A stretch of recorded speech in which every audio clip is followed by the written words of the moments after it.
Hello ghosts and ghouls, welcome back to my channel for all your spooky delights.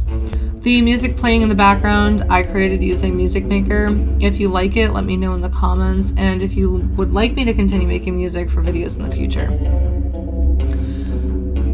This week I decided to discuss American Horror Stories and American Horror Story as a whole, and because of that, this video is going to be long. I do apologize. So, grab a drink, grab some food, and chill. I'll break the show down completely and by season, because I noticed a common trend in each season, and I'm going to break it down and talk to you about it.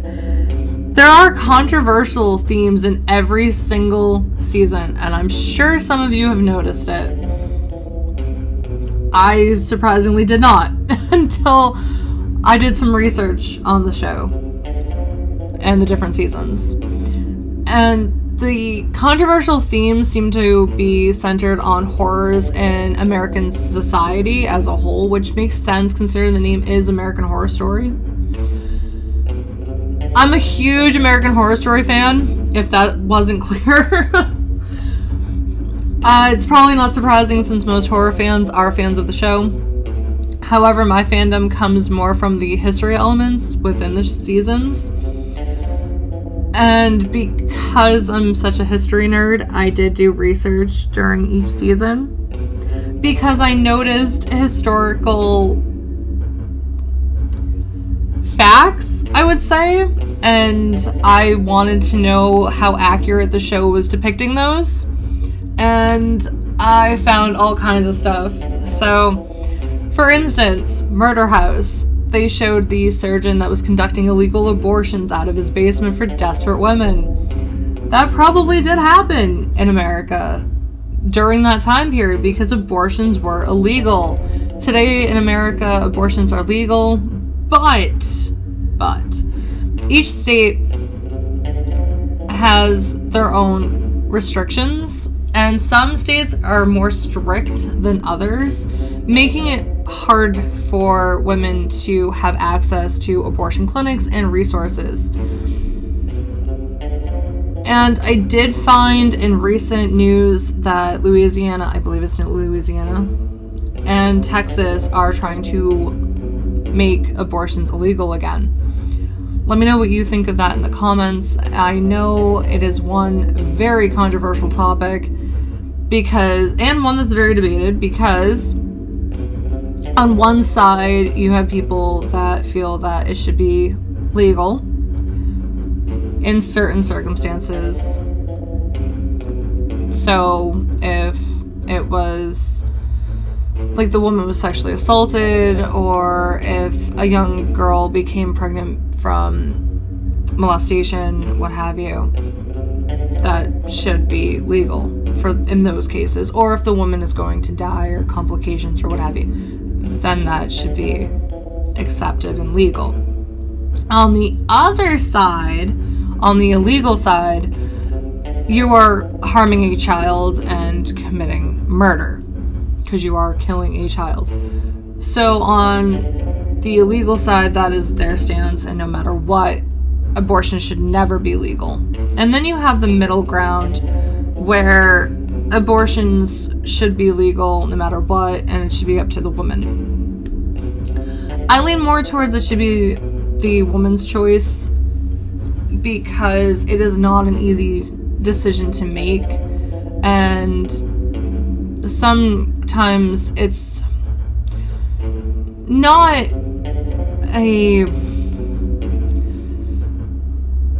basically it's not good for the woman to have the child at that time, or she was abused, like raped or sexually abused. However, if the woman is pregnant by her consenting, everybody was consenting in this event, I feel that the father should have say if it was all consensual. I think they all should. Basically, both parties should be in the decision-making process. It shouldn't just be based on her. I just don't think that's fair. Unless, again, it's a violent act, and then no, I think it should just be solely on her. I do think that they should have a therapist there to make sure that it is the woman's choice and that she's not being pressured from outside sources like family, friends, what have you, or even the partner that, you know, she created the child with. That's just what I think.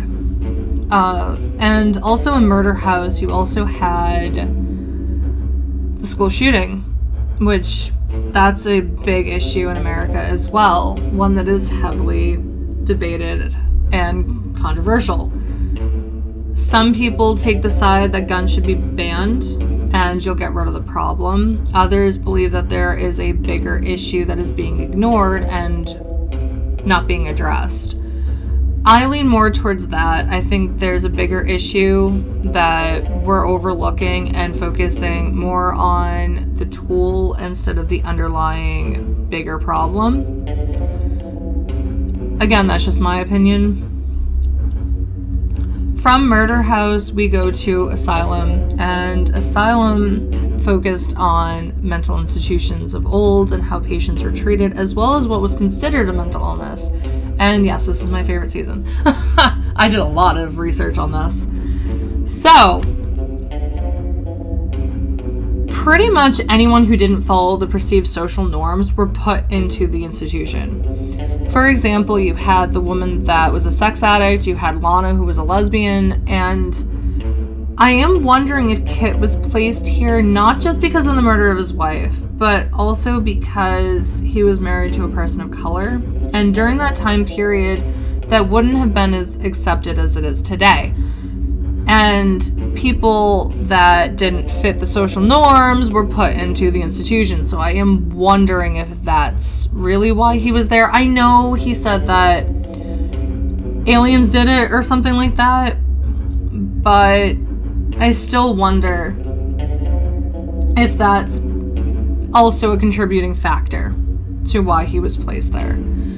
Let me know what you think in the comments about that, because I know I could be way off and I could just be looking too much into it. Then, with the woman that was addicted to sex, who had multiple partners and was very promiscuous, of course she would be there because that's not accepted. It was not accepted during that time.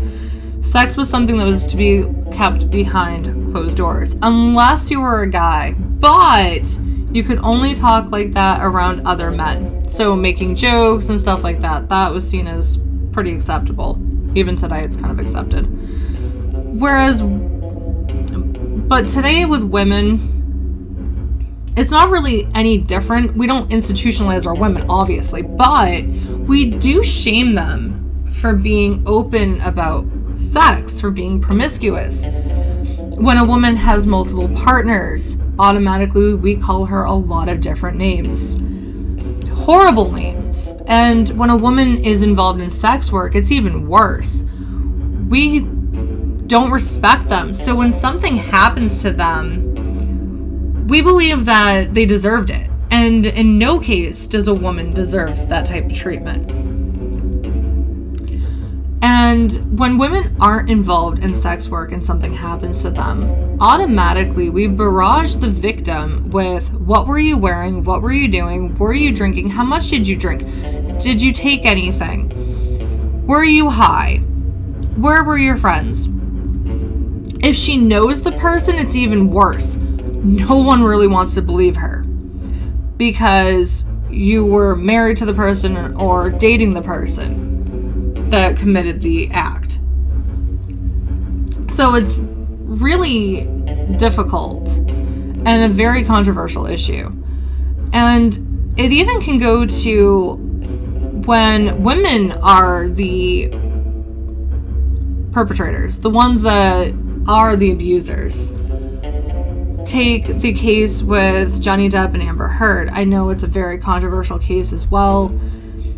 Johnny Depp, there has been evidence that Amber Heard did harm him and abused him. his career has basically been on hold. He has, I think Disney dropped him for Fantastic Beasts. Yeah, Amber Heard can still act in movies. Nothing has happened to her. There has been no consequences, no nothing. And I think women are capable of violence just like men. But for some reason, we ignore that. When a woman harms a man, we ignore it. We think that, well, the man should have, you know, it's easy for them to defend themselves. But here's the thing. Men aren't supposed to hit women. Men are not supposed to harm a woman. So how does a man defend himself against a woman that is violently attacking them? The same thing can be said for rape. Men can get raped. A woman can drug them and rape them. Just like a man can drug a woman and rape her. But it's another very controversial topic because a lot of times people think that men cannot get raped because, well, we have this idea that men all want sex and from anybody and will have it from anybody. But shouldn't men have a say over who they have sex with? Not just, well, who cares? That he had it under the influence or whatever, or doesn't remember it. I think it's the same, in my opinion. Anyways, moving on from Asylum. Actually, no, I forgot one.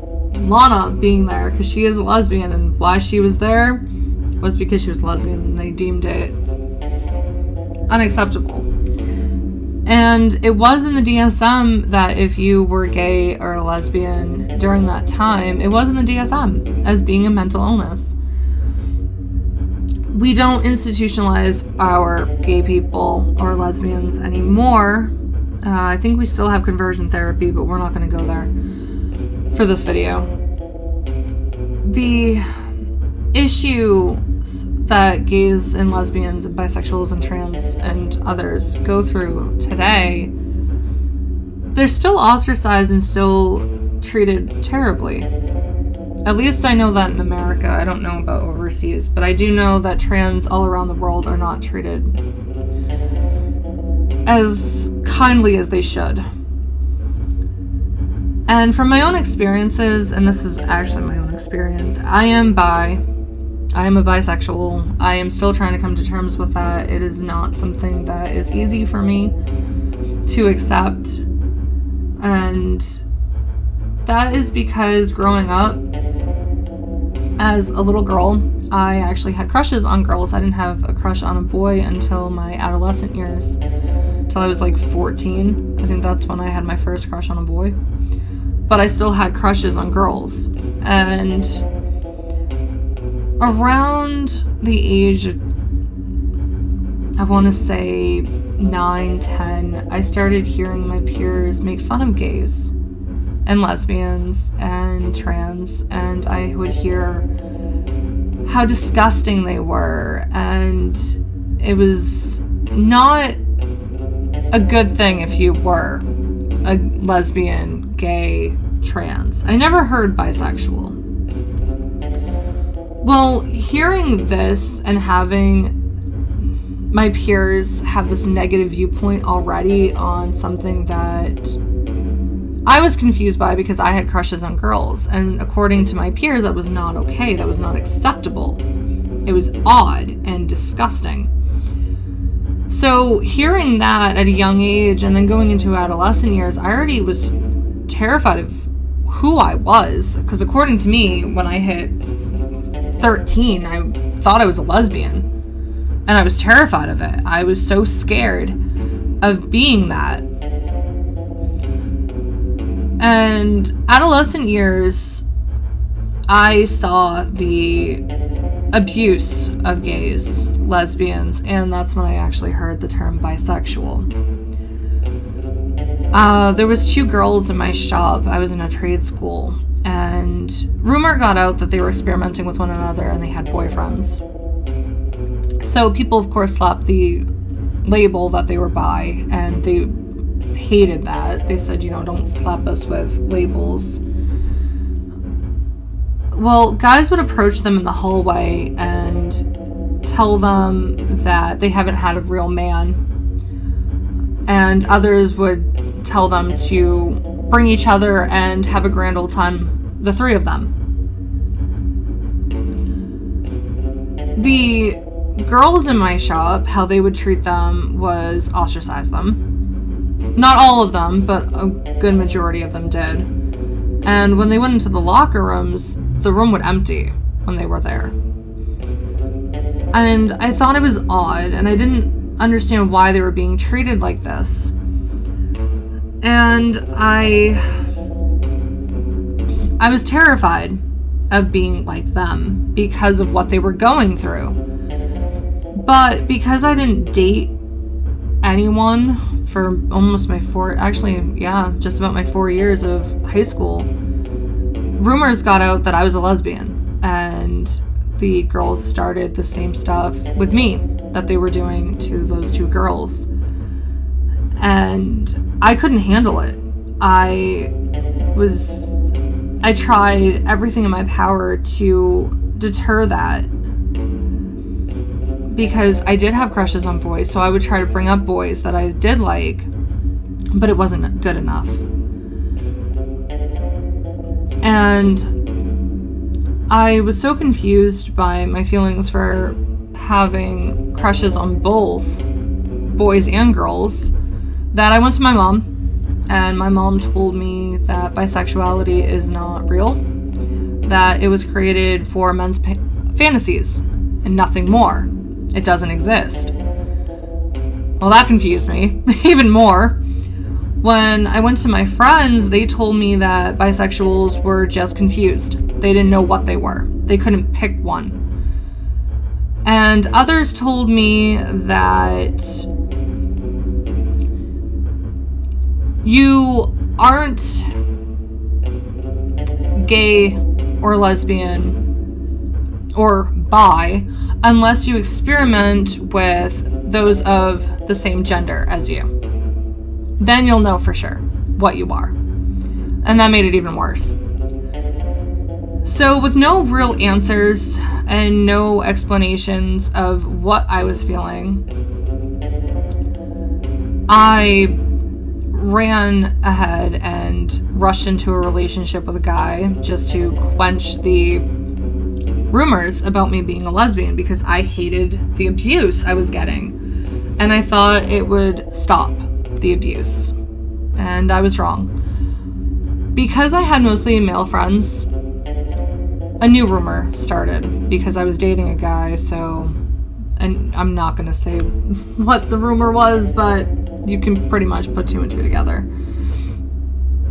So no matter what I did, it didn't really matter, but I tried to just stop the abuse.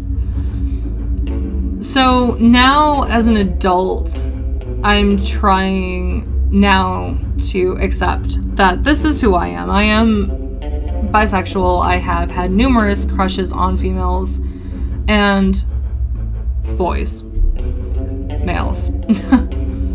It's just who I am. But it's not easy to come to terms with, and I think a lot of gay people and lesbians and trans go through similar. They go through so much abuse from their peers and the movie industry, the TV shows, and everything making fun of them, that it's hard to accept this is you, this is who you are. You should be happy with who you are instead of despising it, that part of you.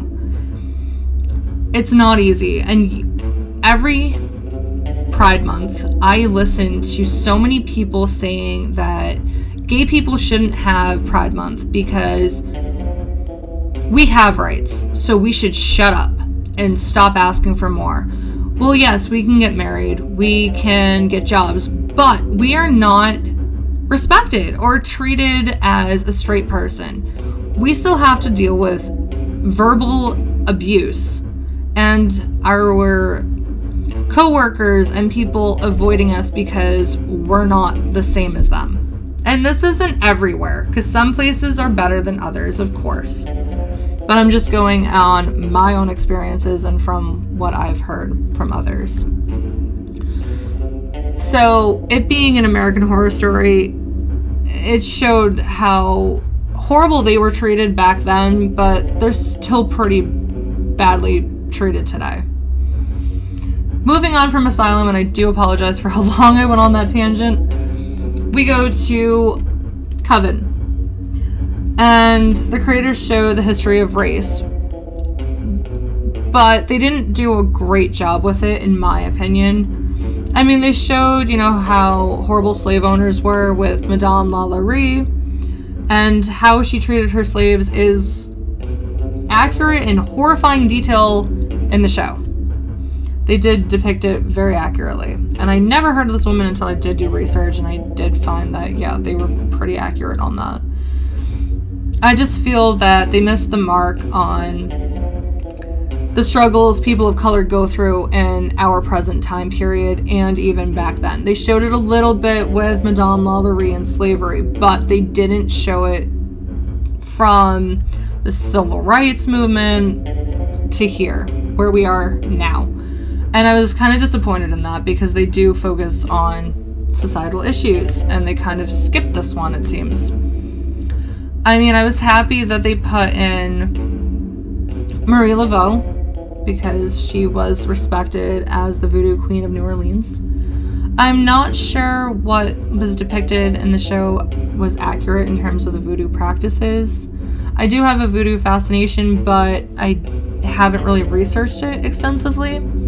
I do know that it is practiced in a few different areas, such as Haiti, Jamaica, Africa, and America. And of course, there's going to be different variations in how they practice it in those countries and areas. I was kind of disappointed that they didn't really showcase Marie Laveau and her history, because from what I've read, she was a pretty amazing woman. And then Freak Show focused on how people with deformities were treated as carnival attractions and how people without deformities reacted to them. And I was actually surprised to find that freak shows are still going on today in America. They've just changed since the 40s. They're not the same. We don't lock them up in cages and stuff, but they are there because in 2000 to 2010, the Brothers Grimm Sideshow toured with Ozfest, the music festival, and featured what many would consider freaks. They had the bearded lady, I think the half man or something like that. I think that was part of the attractions, but there was a few others. And some believe that it isn't wrong to exploit these people. They feel they are portraying heroic triumph over medical adversity. And people with deformities are still ostracized, and people seem to feel uncomfortable around them. Otherwise, they feel bad for them. The same can be said for people with disabilities. Do you think freak shows of today are acceptable compared to the past? Or do you think they should be illegal and not acceptable? Let me know in the comments below. I didn't really care for Hotel. It wasn't one of my favorites. But I did like the cast members, and Hotel is based on a real hotel in history, but it just seemed to have lacked the historical aspect that you saw in past seasons, which is why this wasn't really my favorite.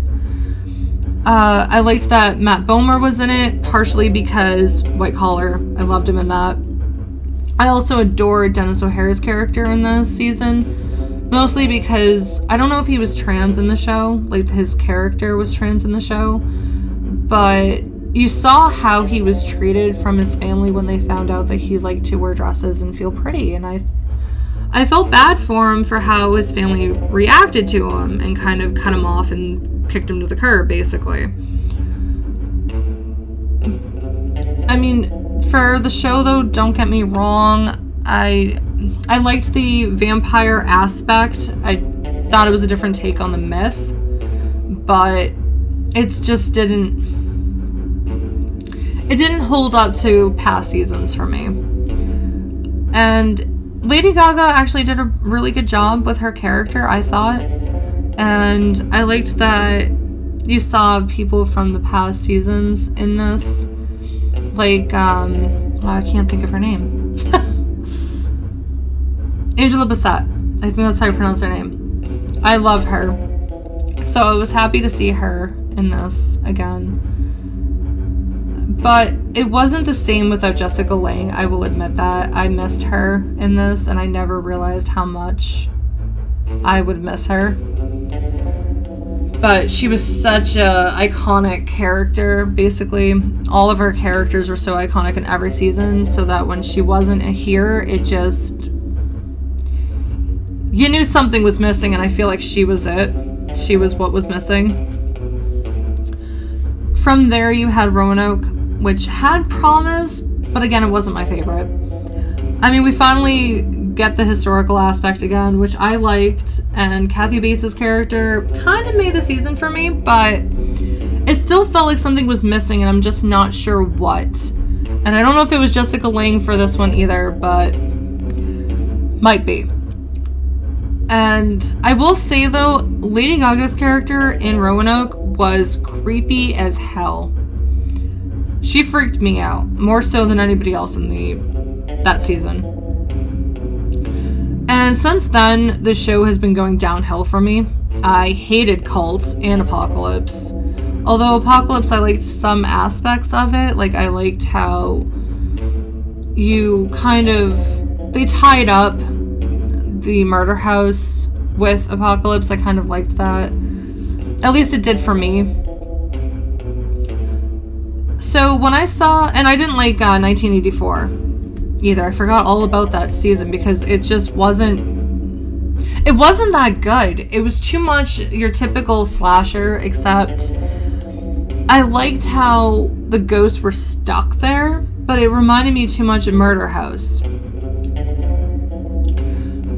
Anyways, so when I saw the season, like the preview for American Horror Story Double Feature, I had really high hopes. I was hoping for mer creatures or some monster. Instead, we got another vampire season. And don't get me wrong, I love vampires, of course I do, but I just don't like these vampires. There's something about them that just annoys me. I don't even like the concept of a pill that makes people with talent become vampires and those who don't become basically Nosferatu monsters. I mean, that's what you're gonna give us? They could have did so much more, but I have a strong feeling that the reason why they chose the pill aspect of making people vampires and what have you is because of drug addiction. And that is a big issue in America, is substance abuse. So that's what I'm wondering, and the reason why is because you saw the father and how he reacted when he was getting the withdrawals, and how he snapped at his family when he was under the influence because he had to write, couldn't have any interruptions. So he would snap at them and just act like a terrible monster, in my opinion. And then you saw the daughter going through the same thing when she started taking the substance. So that's what I'm wondering, and if that's really why. I don't like it. Unfortunately, I preferred American Horror Stories, the spin-off, much better. I liked how each episode was a different story. It reminded me of the old shows like Tales from the Crypt or Alfred Hitchcock Presents, where there was a different theme each episode. Similar to even the kid shows like Goosebumps or Are You Afraid of the Dark? There was a different theme every episode. I know most people like the first few episodes. I think it was like the first 3 where you're back at Murder House. I didn't care for it. It was too much Murder House without providing anything new for me. And I didn't like the main character. I couldn't stand her. I didn't like her attitude. And I, for some reason, liked the fathers much more. And I don't know if it's because Matt Bomer again, but I just didn't like her character. I liked Ruby. Ruby was great, but I just didn't like her. And then you had the last 2 episodes, I think, where you're back at Murder House because the mother is investigating Murder House for her American Horror Story video game. It just fell apart for me. I didn't like it. So, what do you think of American Horror Story Double Feature? Or any of the other seasons? Do you agree with what I've said? Did you find other societal issues that were mentioned in the show, in the different seasons? Is there a different theme that you noticed than I did? What's your favorite season, if you could pick one? Do you think I should keep watching Double Feature to see how things turn out? What are your thoughts on American Horror Stories? I mean, do you like the different themes for each episode, or do you think they should just stick with American Horror Story and forget the spinoff completely? So what do you think could have been done better for American Horror Stories, the spinoff, if you didn't like it? And how do you like the later seasons after Jessica Lange has left? Do you think they're better now, or do you think they're just going downhill like me? Let me know everything in the comments, and anything else you want to discuss in the comments, go right ahead. I will respond. Thank you all so much for watching. Don't forget to like if you enjoyed this video and subscribe for more content. Also, if you don't want to miss a video, click that bell icon. And I do apologize for how long this video is. I am terribly sorry. Thanks again. Take care until next time.